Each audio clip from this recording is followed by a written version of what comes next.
ನನ್ನ ಮಗಳ ಹೆಸರು ಸ್ವರ. ಅವಳು ಪ್ಲೇ ಗ್ರೂಪ್ ಅಲ್ಲಿ ಓದ್ತಿದ್ದಾಳೆ SLN ಕಾನ್ವೆಂಟ್ ಅಲ್ಲಿ.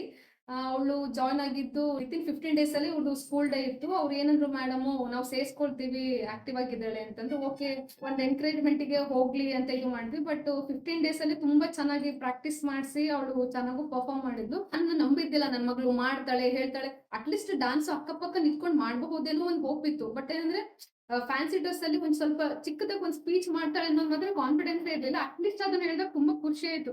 ಏನೋ ಒಂದು ಹೇಳಿದಾಳಲ್ಲ, ಒಂದು ಅಟೆಂಪ್ಟ್ ಮಾಡಿದಾಳಂತ.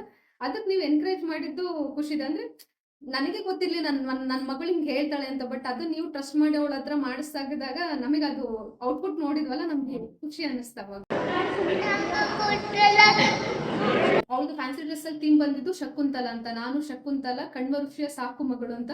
ಅದಿಷ್ಟು ಹೇಳಿದ್ರು ಒಂಥರ ತುಂಬಾ ಕ್ಯೂಟ್ ಆಗಿ ಹೇಳಿದ್ಲು. ಅದು ಬಂದಿರೋ ಆಡಿಯನ್ಸ್ಗೆಲ್ಲ ಒಂಥರ ಕ್ಯೂಟ್ ಆಗಿ, ಇವಳು ಬೇರೆ ಚಿಕ್ಕದಾಗಿರೋದಕ್ಕೂ ಇಡೀ ಸ್ಕೂಲಲ್ಲಿ ಇವಳೆ ಸಣ್ಣವಳು, ಅದೊಂಥರ ಏನೋ ಫನ್ನಿಯಾಗಿ ಅನ್ಸಿತ್ತು. ಅದಕ್ಕೊಂತ ಹೇಳಿದ್ರು ಒಂಥರ ಚೆನ್ನಾಗಂತ ಅನ್ಸಿತ್ತು.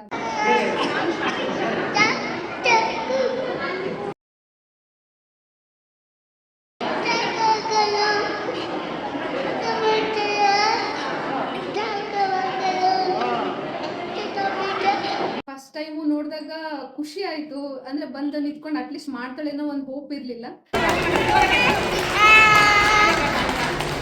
ಬಟ್ ಇಲ್ಲಿ ಅವಳು ಮಾಡಿದ್ದು ಖುಷಿ ಅನ್ನಿಸ್ತು. ಆಮೇಲೆ ಅದು ಟೀಚರ್ಸು ಸ್ಟೇಜ್ ಫಿಯರ್ ಇಲ್ದಿರೋ ತರ ಅವ್ರನ್ನ ಬಿಲ್ಡ್ ಮಾಡಿದ್ಕೆ ಏನಾಯ್ತು ಅಂತಂದ್ರೆ, ಅವಳು ತುಂಬಾ ನಾರ್ಮಲ್ ಆಗೇ ಇದ್ಲು. ಫಸ್ಟ್ ಟೈಮ್ ನಾನು ಸ್ಟೇಜ್ಗೆ ಹೋಗ್ತಿದ್ದೀನಿ ಅನ್ನೋ ಫೀಲ್ ಅವಳಿಗೆ ಇರ್ಲಿಲ್ಲ ಅಂತ ನಮಗೆ ಮಾತ್ರ ಅನಿಸ್ತು.